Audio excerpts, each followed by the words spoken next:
मुज्जो मियाँ की बज गई बैंड, मुज्जो मियाँ का हट गया ढोल। मोइजू की इस बार है हालत खराब। वो भारत से रिक्वेस्ट कर रहा है कि ये जो लोन का रीपेमेंट है इसको रिशेड्यूल किया जाए और उनको थोड़ा सा मौका दिया जाए कि ये जो पेमेंट है इसको आगे शेड्यूल करने के लिए। India should consider providing debt relief.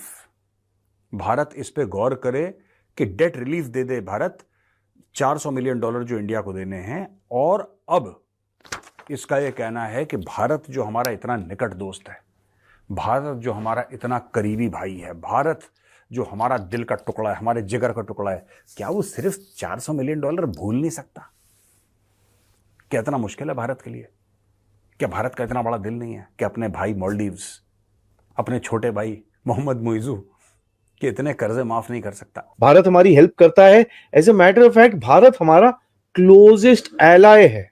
ये है मालदीव्स के मुइजू। अब बोलते हैं ना, भागते भूत की लंगोटी पकड़ो, वैसी वैसी ये ट्राई कर रहे हैं। भारत ने जो यहाँ से सस्ता इंपोर्ट उनको मिलता था उसके ऊपर रोक लगा दी। अब उनको अंडे मिलना भी मुश्किल हो गए हैं।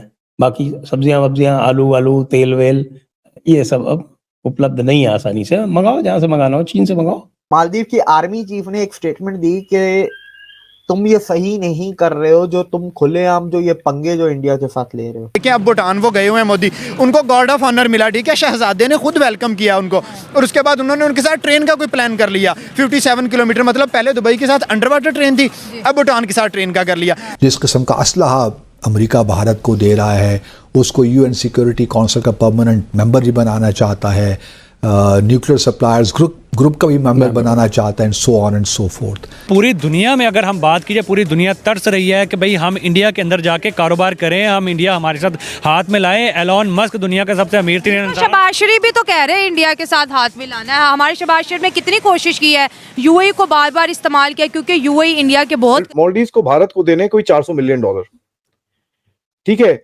बाय द एंड ऑफ 2023 इनको भारत को देने थे। तो अभी थोड़ा ऑलरेडी लेट टाइप हो रहा है, ठीक है।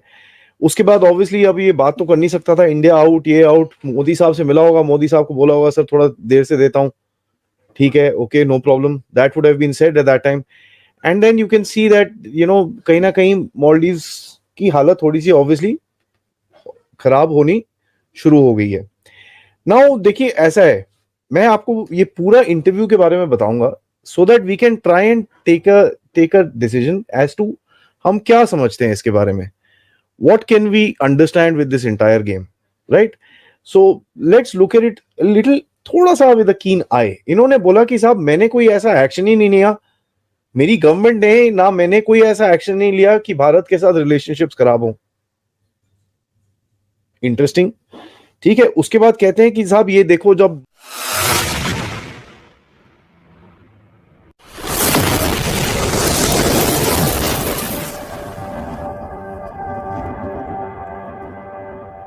जो मुझे बात करना पड़ रहा है भारत से, ये इसलिए है क्योंकि जो प्रीवियस गवर्नमेंट जो हमको कंडीशन छोड़ के गई थी वो उनका डेट है।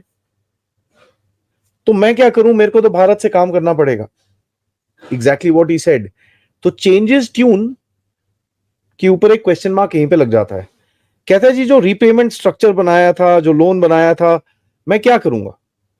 मैं कोई प्रोजेक्ट रोकना नहीं चाहता जो भारत यहां पर डेवलपमेंट चीज कर रहा है, मैं उसको रोकना नहीं चाहता, बट मैं क्या करूं, मैं इस सिचुएशन में फंसा हुआ हूं।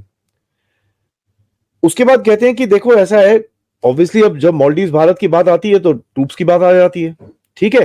तो ट्रूप्स के बारे में ये कहते हैं कि देखिए हमारा ऐसा है कि हमारा जो एक रिलेशनशिप है ये बहुत खराब हो गया है ये ट्रूप्स के चक्कर में। एंड मेरा जो एक नजरिया है, ये मालदीव्स के मुइज्जू कह रहे हैं, कहते हैं कि जब मेरा जो एक नजरिया है, मालदीव्स को आत्मनिर्भर बनाना है, सेल्फ सफिशिएंट बनाना है, ठीक है। कहता है कि जी हम लोग अपने आप ही ड्रोन चलाएंगे, अपने आप शिप्स करेंगे, हम अपने आप कर सकते हैं, हम अपने आप को सेल्फ सफिशिएंट बनाने के लिए काम कर रहे हैं। भारत के अगेंस्ट हमारे को कोई वो नहीं है, भारत हमारी हेल्प करता है। As a matter of fact Bharat हमारा क्लोजेस्ट एलाय है। ये है मालदीव्स के मुइज्जू। अब बोलते हैं ना, भागते भूत की लंगोटी पकड़ो, वैसी वैसी ये ट्राई कर रहे हैं।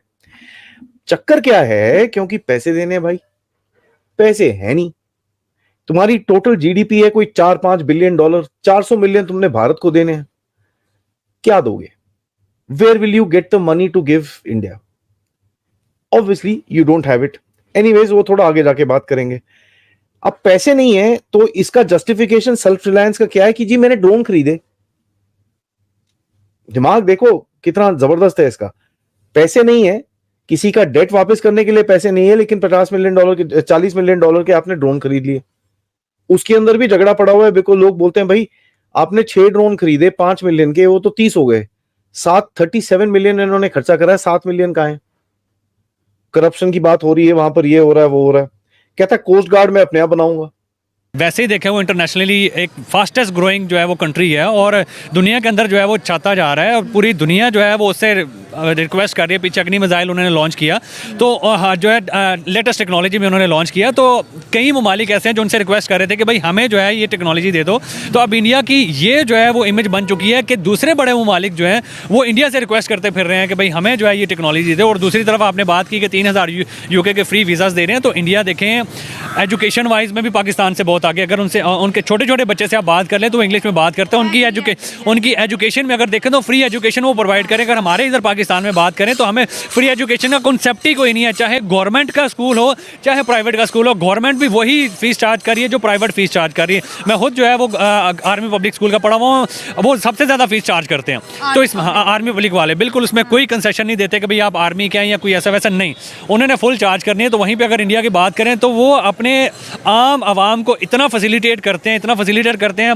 हॉस्पिटल्स फ्री हैं वहाँ पे, एजुकेशन वहाँ पे फ्री है. उसके बाद घर में वो राशन फ्री देते हैं, वार्ड्स बिजली के वो फ्री देते हैं. मतलब कि आम जो लोगों की जो टेंशन्स होती हैं वो उन्होंने ख़त्म कर दी हुई हैं. तो उन्होंने गैस सिलेंडर पे भी 100 रुपया कम कर दिया. बिल्कुल इसी तरह वो उन्होंने ऐसी अपने आवाम के लिए जो है वो फैसिलिटेट कर दिया है कि वो आवाम अब ज़हनी तौर पे उनकी टेंशन जो है वो कम हो चुकी है. पहले यूके में अगर देखा जाए तो अंग्रेज हुकूमत करते थे. आज यूके का जो हुकूमत करने वाला यूके का जो प्रेसिडेंट है वो ऋषि सुनक है, वो इंडियन ओरिजिन से है. एक इंडियन का दूसरे इंडियन के साथ आपको पता है ना वो भारत माँ का वो एक रिश्ता होता है, धरती माँ का रिश्ता होता है. और यही वजह है कि वो इंडिया को ज़्यादा प्रमोट कर रहा है बरतानिया में. कहते थे एक वक्त था कि यही बरतानिया आके इंडिया के अंदर आया और इसने हिंदुस्तानियों पर गवर्नमेंट की.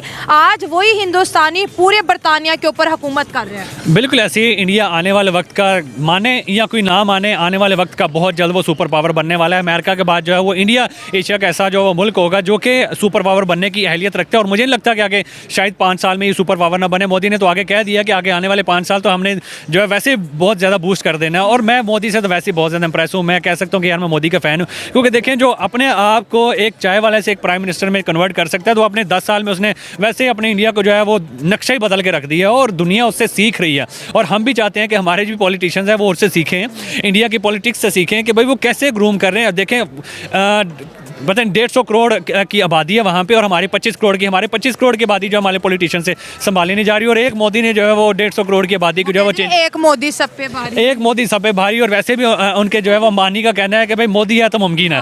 तो ये बहुत बड़ी बात है उनके लिए और हमें इनसे सबक सीखना चाहिए कि भाई हम भी इंटरनेशनली जो है वो अपने आप को रिकग्नाइज करवाएं. हम इंटरनेशनली अपने आप को जलील करवा देते हैं और वो इंटरनेशनली जो अपने आप की इज्जत करवाते हैं, अपने मुल्क की इज्जत करवाते हैं. एक और बाखास बात तो है प्राइम मिनिस्टर नरेंद्र मोदी में, जिस कंट्री में भी जाते हैं उनको हाई सिविलियन अवार्ड दिया जाता है.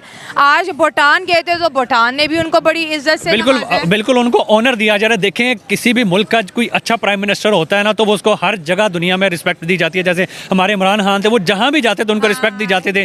उनको पता है ना कि भाई अपने मुल्क के लिए सोचता है, अपने मुल्क के लिए करता है.